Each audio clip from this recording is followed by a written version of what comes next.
Karen, we've been locked in this bunker all day, and so well, I certainly haven't had a chance to catch up on the news. So perhaps we should start with the results that you released this morning. Just give us the headlines. Yes. Oh, well, okay. I've done my full year results this morning, and I've seen a few shareholders along the way. We've had a good year. So amazingly, despite kind of political and economic uncertainty, 2019 was a good year for us. So Studios revenue grew by 9%. TAR was so total ad revenue was down, but not as much as that we were expecting. So 1.5%, 1.6%. And actually, we'd seen 3 quarters of growth in advertising, including Q1. I think, unfortunately... Q1, that's a real surprise. Q1 started really well. Yeah. I think, unfortunately for us, despite delivering and launching BritBox and an addressable advertising solution in Planet V, which is the Amobi technology, and all of the stuff I mentioned in Studios, I think the whole morning has been dominated by the coronavirus. Yeah. I mean, there's just, so our shareholders are like, why? We can't understand why the share price has gone down. Why has there been such an overreaction? Well, the problem is there's been an overreaction for everybody. And we are I think we're probably one of the first companies to publicly report. Yeah. And we've had to say that in March and April, we've seen a handful of travel advertisers defer their spend out of March and April for obvious reasons. Yeah. And then, of course, the bond premiere also changed, and so we've seen a shift in revenue from as was March to November. So we said that, and I think that was just completely like, it's all about the coronavirus. So most of the questions that we had, from the analysts, at least half of them were about the virus.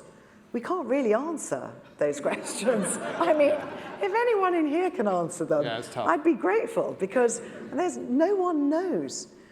So, is it going to extend to other categories? Is it going to... No one actually knows. How long is it going to last for? We don't know. So I think that's kind of been what we've been talking about today. Day. Yeah, but let's concentrate on the positives. Not bumpy. The shareholders have really funky. Yeah. Funky. That's a bumpy day. So let's concentrate on the positive side. So the 9% increase in Studios. So how has the geographic mix, the genre mix of Studios shifted in the 2 years since you've been running ITV? I think, well, firstly, I think we're very pleased that Studios made about £267 million worth of profit. For the first time, the revenue of Studios exceeded our advertising revenue. And as you know, we take quite a lot of advertising revenue. So for Studios revenue to be about 100,000 more than ad revenue is a really big step in terms of diversifying the business and broadening the business to make sure that it's not overly dependent on advertising. In terms of the portfolio, it's a very good spread. So one of the reasons the numbers were so good is that America was doing very well. So our scripted business in America is now doing well. We've backed certain individuals there. So instead of buying a studio or buying a big business, we've actually backed 3 or 4 individuals. Examples? Tomorrow Studios, Marty Edelstein, amazing. Snowpiercer, been recommissioned without airing, so it's coming up on TNT, and it has already been recommissioned for a second series. They do One Piece, that will come soon. So Marty's Tomorrow Studios is doing very well. We've got a stake in Jason Blum's company. They did The Loudest Voice most recently. And then our unscripted business in America is doing very well as well. So they're doing lots and lots of shows, so Queer Eye for Netflix, et cetera, et cetera. So America's performing well. It's been restructured and going well. Catalea in Italy, particularly strong.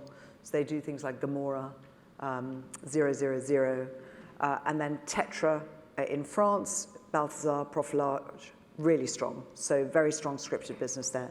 So actually what's been quite good is that the profile of the group, 38% of the profit is now coming from Studios. That's very positive. And in addition to that, it's evenly spread internationally and in the UK. And we make more money outside of the UK than we do in the UK. So can you see some investments happening in more investments this year? Well, I think our plan very much on Studios, and it has been really for the last 18 months, is if there was something to acquire, we'd be very disciplined about it, as we were when we looked at Endemol. But if it was the right thing and it was the right timing, then we would do it. But actually, we're finding that growing organically and backing talent is actually working very, very well. So Patrick Spence has just come in. He's done Fortitude and Silent Witness. So we've backed him as an individual, and he's now on our books. You know, Dominic Treadwell-Collins, exactly the same. He's done A Very English Scandal. He's now in ITV. Yeah. So we're actually looking at as many talent deals as we would be at looking at an M&A piece. That's very smart. So we started today, whilst you were presenting your results, with the new Secretary of State, and setting out the sort of events that are going to unfold between now and the end of the year with the PSB review. So there's obviously, it's going to be a very busy year with new personalities kind of in charge. We also heard from Sky today, talking sort of in the new context of their new owners about their contribution to the landscape.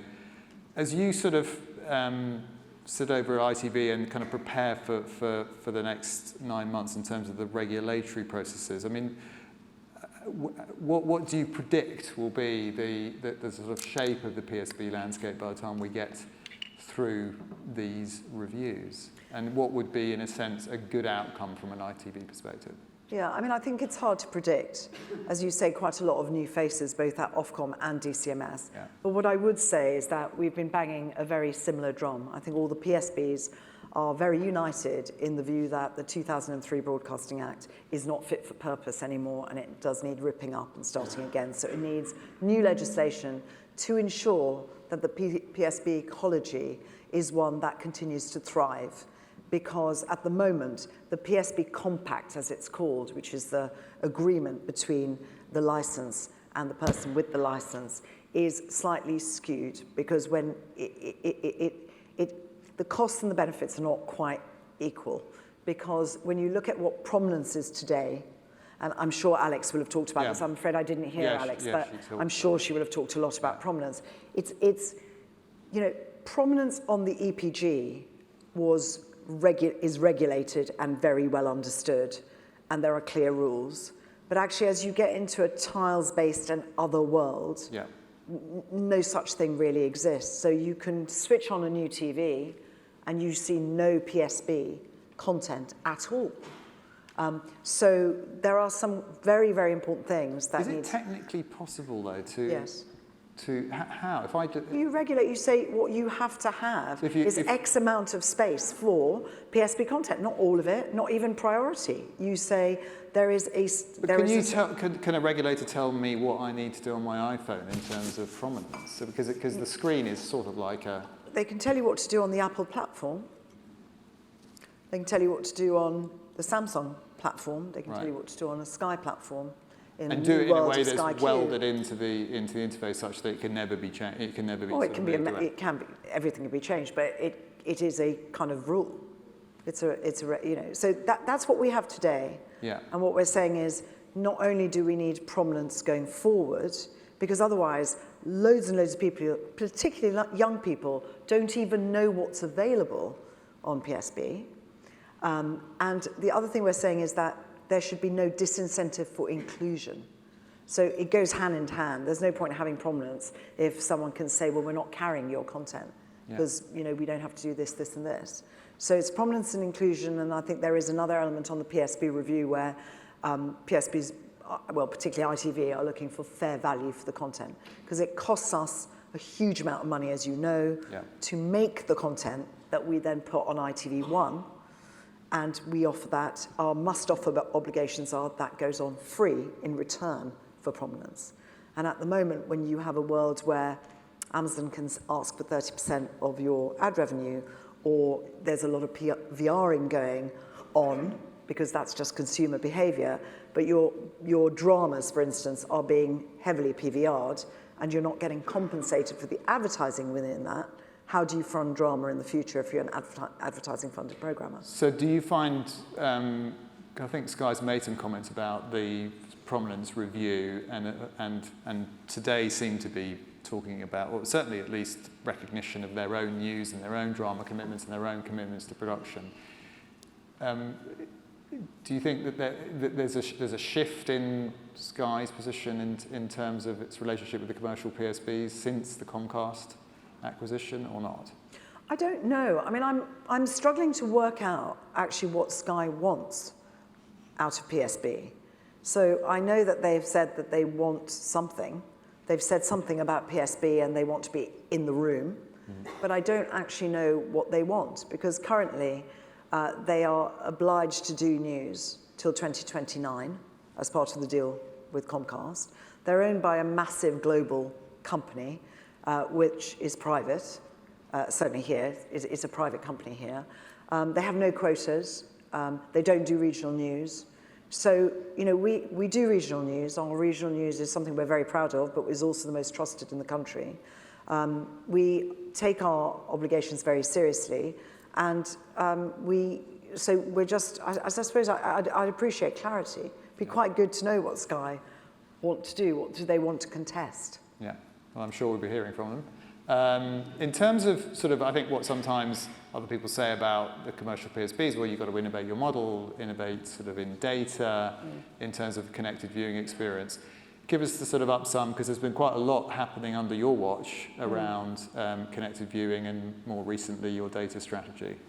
Yeah, look, I think, you know, for me, I came into ITV and it seemed imperative that the strategy had to be future, you know, look forward, and all the things that were very good about ITV, you know, you had to keep, but you had to change at pace, because it's very easy to think everything is going to stay the same when it really isn't staying the same at all. The pace of change is so rapid, and I know everyone talks about that, but you can see it unfolding in front of your eyes. So for me, we had to do something that signified really big change, and that was really about the more than TV strategy. It was saying, you know, it's very easy as a TV company to think of yourself only as a TV company, and we're not a TV company anymore. You know, we're a content company, and where we put our content is on various channels, including TV, and we have to monetize that content wherever it is, and people have to be able to get it however they want, whenever they want, and wherever they are. So it's a very big change with content right at the very center of what we do. And in our results today, we led off on studios, on the creation of content, rather than on broadcast, which is what we would normally do. And so with that comes a lot of change, that more than TV strategy. It is about transforming broadcast to make sure that we are really digitally led about the way we are thinking, that we're still engaging and getting mass simultaneous audiences, because that's what ITV does brilliantly, but it's also about growing the hub and making sure that hub is as good an environment to view, so the user experience is really good, and using data and technology. So we've really beefed up technology and data in ITV. We've got a whole team of people looking at data and analytics, and it's not data and analytics just because you want to serve people advertising that is more targeted. It's actually to give you insight into both advising advertisers about what they can do to be more effective, but also in programming terms, also in terms of how we represent audiences. You know, are we being representative? Are we doing enough? There's all sorts of ways to use data. Actually, data without the insight is a very blunt instrument, doesn't work. So we've got a whole new team of people doing that. And then, of course, we've launched BritBox, and that is the third leg of our strategy, which is, you know, very much about studios, very much about transforming broadcast, but then it is about launching an SVOD service and actually augmenting what we do directly to consumers. And, you know, it's a new skill, and it's an area that, you know, we're learning a huge amount. But with our library of content, and actually with the other PSBs, it's such a uniquely different thing to offer consumers. And all our research says that actually they see it as distinctive, and they see it as highly differentiated, and most important, they see it as complementary to others. Now, you know, we are on only 10 million screens at the moment, and we've got quite a long way to go, because there's lots more screens that we want to be on, and we will be on more platforms as we go through, and we will commission more original content. You saw we did Spitting Image. We'll do more of that going forward. So there's huge amounts to do, but I think, you know, we are looking at 3 different business models today as ITV. rather than one. Do you think that, are you operating slightly or with the BBC hands tied behind the back in not being able to as aggressively market? Because I remember when Freeview was launched, maybe the regulations were different, but Greg Dyke just said, we're launching Freeview, and as a BBC viewer, you kind of knew about it. Yeah. Is that basically not possible with BritBox? It's a really good question. It's not possible, right. But there are very strict... There's a double negative there, wasn't it? It's not impossible, put it that way. The thing is, there are very strict rules, obviously Ofcom rules, for the BBC about what they promote and what they don't promote. And they're not really allowed to cross-promote anything that isn't their own. But isn't it However, BritBox is their own. Yeah. And so what we're doing currently is we have talked to Ofcom, and we are running a trial where they're cross-promoting Doctor Who. So we are actually seeing how the current series of Doctor Who, and we've got loads of old Doctor Who's on BritBox, by saying at the end of Doctor Who, you can get old... But that's likely to work, isn't it? Because, I mean, I always used to think, Channel 4, that, when a channel wants the public to know something really matters, whether it's Channel 4, ITV or BBC, you can get the nation to pay attention pretty quickly. And it just seems to me that that's almost the untapped potential of BritBox is just to turn the tap on and quite it's aggressively. important because it is important because, I mean, I think that is another very outmoded regulation. Yeah. Because it's containing and controlling the PSBs, and it comes from a time where there was only the PSBs. There was nobody else, really, and it was allowing new entrants like Sky. So when Ofcom say they want to see you innovating and they want to see, kind of these kinds of services coming, surely it's it's a no-brainer. That's the kind of conversation and dialogue I think we want to have with Ofcom, and I think, we have had that with Sharon White. There's been quite a big vacuum, and Melanie Dawes hasn't started yet. So we need to start those conversations again with Ofcom. So did you release any headlines on BritBox today yet? Yeah, so we said that we're launching in Australia, so we announced that today. Yesterday we announced that we'd commissioned Spitting Image, and that got a huge amount of coverage. It's amazing actually how many people are looking forward to Spitting Image. And we also announced that the US BritBox has reached 1 million subscribers already and is profitable. Which is fantastic. Which is fantastic. Yeah, I mean, so really great. this time next year, what does good look like for you on BritBox? But if you were an analyst, I think that was a trick question. So we're not disclosing subscription numbers or our metrics because, as I said, we are very focused on distribution and content rollout. So Channel 4 only come on BritBox in March, and then Film 4 don't come on till Q3 or Q4. The distribution deal with EE only just starts in March. So there's a lot to do. And that means if we were to give you numbers, they would be totally meaningless because it's not steady state yet. So we're going to wait and see. We're just going to wait, make sure we get the distribution right, get the content rollout, and then we'll start talking to the city a bit about the metrics. Brilliant. I'm sure we can have some questions from the floor. Whilst we've got Carolyn. Hands up, please. Yes, gentlemen, just halfway there in that row, yes. Hi, Alex Green from the Press Association. You said this morning that you weren't interested in the Director General job. Do you think a woman should be in the position? I think the BBC genuinely needs the best person for the job, and if that's a woman, that would be fantastic. But I think the BBC has got a huge amount of work cut out for it. It just needs the very best person for the job. Thanks. Alex at the back there.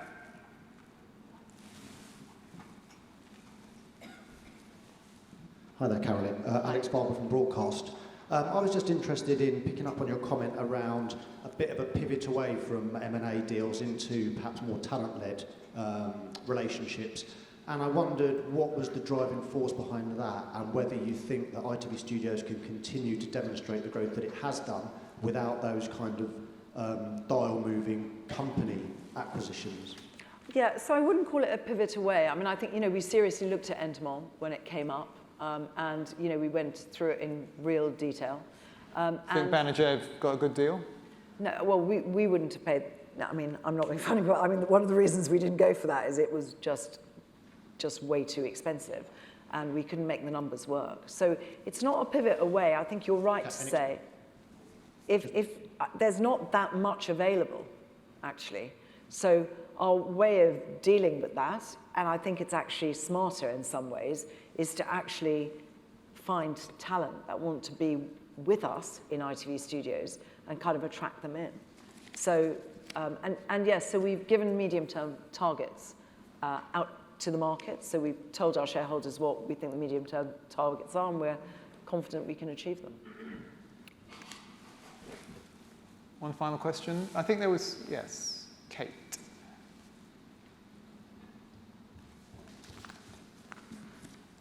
I might be cheeky and ask too. Hi, Carolyn. It's Kate Bulkley. Hi, Kate. One is just about the Sky's quick movement to bundle Disney Plus into their offer the way they did with Netflix, but it took them 3 years. When you look at what is doing with BritBox, and I appreciate what you're saying. We don't want to talk about subs because we don't know and we're growing it. But do you want to figure out a way to bundle it into Sky? Is that an important part for you? And then the second question is sort of the big picture one about the tragic death of Carolyn Flack. And obviously this was just the latest manifestation of this. What is the responsibility of broadcasters to talent and to participants? And should you be doing more? And if so, where do the broadcasters draw the line? I mean, so that's a hard question, sorry. Just remind me, what was your first question? The first question is about BritBox. BritBox on Sky. BritBox on Sky, yeah. So we will be on as many platforms as we can be with BritBox, and Sky are one of the partners that we will be talking to. So you don't have a deal yet? Well, actually, to be honest with you, just started talking to them about BritBox because we first had to launch it, get it right, and we did that in a very short period of time. So no, it's more than possible that we will be on Sky. I think the thing about Carolyn Flack is that the ITV are absolutely devastated by what happened to her. Everyone, so many people at ITV knew Caroline, including me, and it was unbelievably tragic. I think, look, we can never know what is behind suicide. It's not in any way simple. It's a very, very complex thing. We take advice from the Samaritans and from Mind, and we will continue to do that.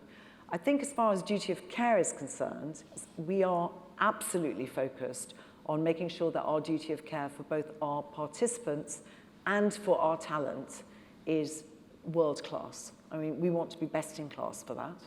And I think because we reviewed Love Island last summer, so a few months before last summer's series, Paul Litchfield, who's the former CMO, works with us, and he made a whole load of recommendations which we have implemented, which is about aftercare, which is about casting, which is about a whole range of things, financial management, social media management. Social media is a thing that has absolutely gone ballistic, and it has actually only happened in the last 3 years, because in the first 2 years it was too small. It wasn't really a successful program. So it's only really made a big difference to individuals three years ago, the whole social media thing. So we take that very, very seriously, and I think actually we're also working with the industry on how we can share all of that and how we can learn and pool our resources so that we can learn from each other. So that's what we're doing.